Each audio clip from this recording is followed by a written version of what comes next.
माह रमज़ान में मुस्तहिकीन और ज़रूरतमंद अफराद में सिटी वेलफेयर ऑर्गेनाइजेशन की जानिब से राशन का पहला सेशन राशन डिस्ट्रीब्यूशन मुनक्किद हुआ, जिसमें शहर हैदराबाद से ताल्लुक़ रखने वाली कई मुस्तकीन में राशन, सिलाई मशीन, गोश्त व कीमा, व्हील चेयर्स तकसीम की गईं।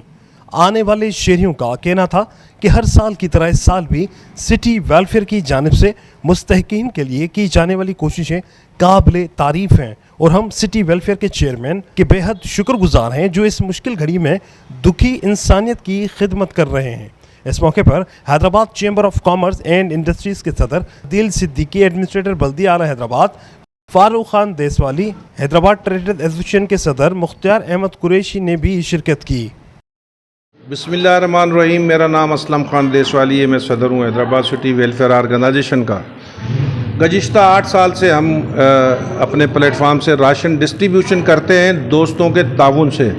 इसमें हमारे जो ताजिर दोस्त हैं उनकी बड़ी मदद शामिल होती है। आज अल्हम्दुलिल्लाह हमने तकरीबन 300 से ज़ायद लोगों को राशन और राशन के साथ हमने गोश्त और कीमा भी उन्हें मुहैया किया ताकि वो अपने घर जाकर सालन भी बना लें।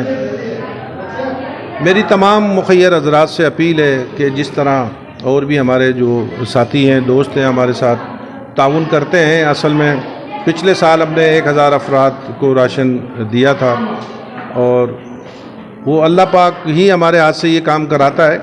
अभी भी हमारे साथ जिन दोस्तों ने ताउन किया उसमें कराची के भी हमारे बहुत अच्छे ताजिर दोस्त शामिल हैं जिन्होंने हमारे साथ ताउन किया है और उन्होंने हमें कहा कि आपको जितने भी राशन बैग चाहिए, जितने भी पैसे चाहिए, आप जो है वो हमसे लें। बिस्मिल्लाहिर्रहमानिर्रहीम।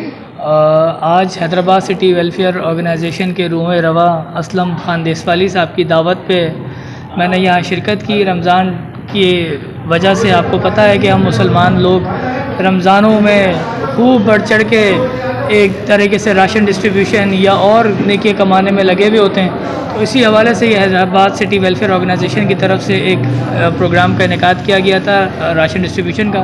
यहाँ पे शिरकत की। हुकूकुल इबाद आपको पता है कि कितना कीमती है और अल्लाह ताला ने वाज़ेह अल्फाजों में ये बात फरमाई है कि मैं अपने तो जो हुकूकुल अल्लाह जो है वो माफ़ कर दूँगा, लेकिन हुकूकुल इबाद को माफ़ नहीं करूँगा।